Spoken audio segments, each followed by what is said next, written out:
any decision that you make in your life, whether that be a big or small decision on your scale, especially if it's life-changing, you have to weigh your pros and your cons.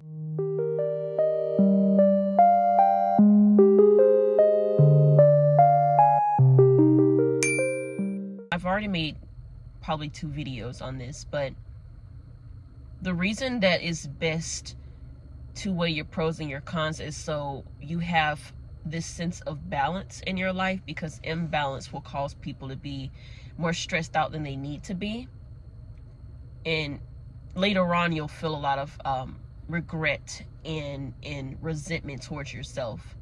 And to prevent that, not saying it's going to always work, but it's a really good prevention tactic, is to weigh your pros and your cons before you make this big decision. And if your pros overpower your cons, then this is a good decision. And if you have a very long ass list of cons, you probably shouldn't do it. And if you are going to do it, you have to be okay with the fact that that list of cons is long and that they will overpower the pros.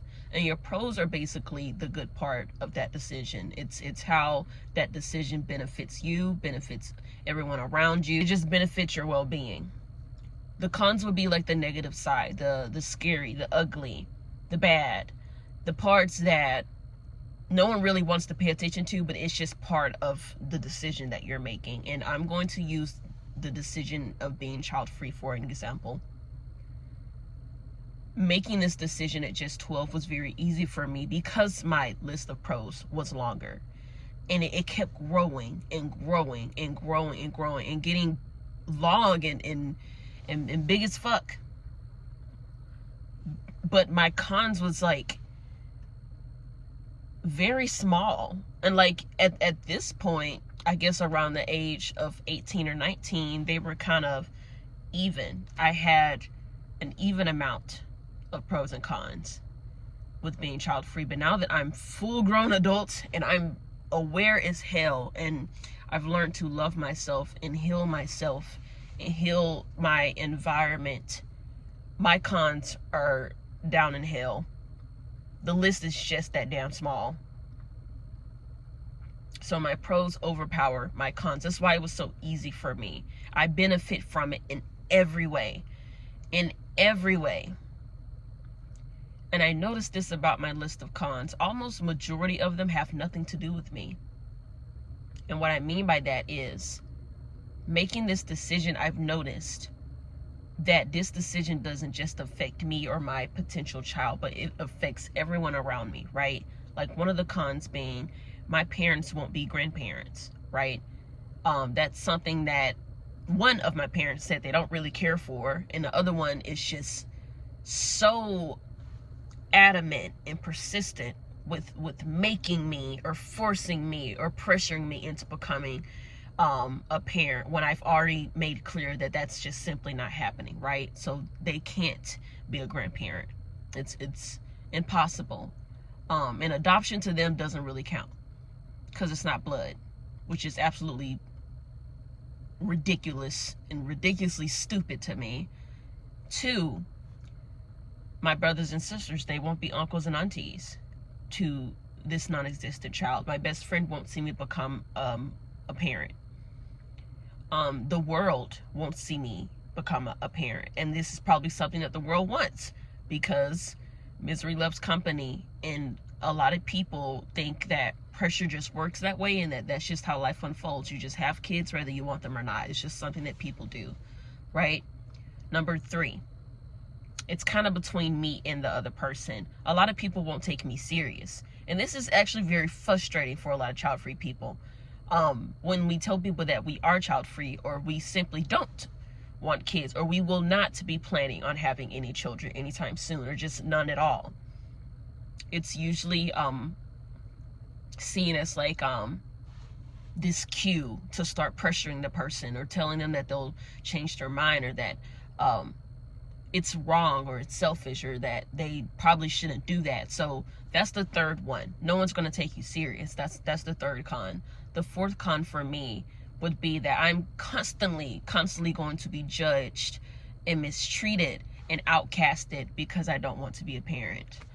I don't have that desire in my heart. And like I said in number 3, a lot of people will see that as wrong, and so they won't take me serious. I'm going to be misjudged. When I get older, whether I'm married or not, I'm going to be called things like a witch, a hag, a lonely old lady, miserable, unhappy. A lot of people will throw pity my way. And if they sympathize with me, it's going to be in a way of pity. Again, it's not going to be endearing when they find out, wow, she lived all her life without kids. How sad, right? But that's pretty much my only few cons. I don't really have a lot of cons. And the 5th con would be basically I won't be invited or involved in a lot of these familiar events that families do. And by families, I mean couples that have kids, because a lot of people think that family just means a mom, a dad, and children, and like a dog or something. To me, I think family is built from the ground up. It's a collection of people that care about each other, they love each other, and they do just about anything for each other. It's more than just 2 sets of parents and children. I think a couple could be a family. Whether they're young or old, 2 siblings, right? They don't have any parents, they're orphans, can be a family. A man raising dogs, that's a family. And dogs alone. The old cat lady that you guys like to talk bad about, that's her family. She looks after those cats, she loves those cats, she takes care of them, they take care of her.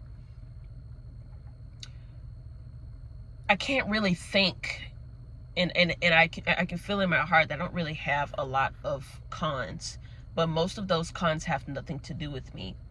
They have to do with a lot of people around me, which is why I say I don't really give a damn. And it was really easy to make this choice, because when you're living life, you have to stop thinking about what other people are thinking about. You have to stop thinking about how their opinion and how their feelings and how everything else that involves them, you have to stop thinking about how that affects you, because it doesn't. You're not responsible for someone else's ego. You're not responsible for someone else's urge to persuade you. You're not responsible for another person's self-esteem or their need for validation. When you're making life-changing decisions like this, you have to stop considering other people and think about yourself. How is this going to help you? How does this benefit you and your said child? And this benefits me, my child, and to me, in my heart, I feel like it benefits everyone else, because now they can see a happier version of me. Now they can see a Reed that's constantly healing. She's constantly putting out more positivity into this world, because I wouldn't be a very happy person if I was a parent. And for a lot of people, they think even when they aren't parents and they become parents, they suddenly become better and stronger and more happier. And that's good for them, because deep down, that's what they wanted. But if that were me, I would instantly become very regretful and unhappy. And that's why I say it's important to weigh your pros and cons before you just jump into something like that, because that decision or any life-changing decision affects everyone around you, including yourself. So that's why I say don't just hop on the bandwagon. Really think about it. And I'll say this too. I notice a lot of child-free people think about their choice more than parents. Parents usually just end up finding out that they're pregnant, or they get someone pregnant, or they get knocked up, and then they just take it out on a whim, right? Or they purposely have babies, purposely, like they lay down on purpose for that reason and have kids, and they still don't think about how that decision is going to affect everything. They don't care. But when you're making a decision, consider this. Are your pros actually pros, and are your cons actually cons? And which one is more significant over the other? For me, my pros were stronger, and every day my pro list grows longer and longer, bigger and wider.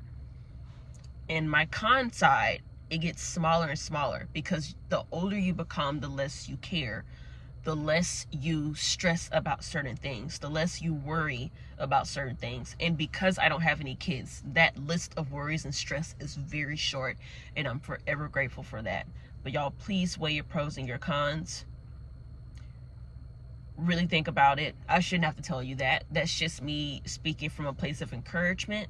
Anything you do, again, do it because you desire that. But do it out of love. Do it out of care. Whether that be for you or your non-existent child. So I'm Team Childfree until the end of my days. And I support everyone that is. I said what I said. Love y'all to pieces. I'll see y'all later. Peace.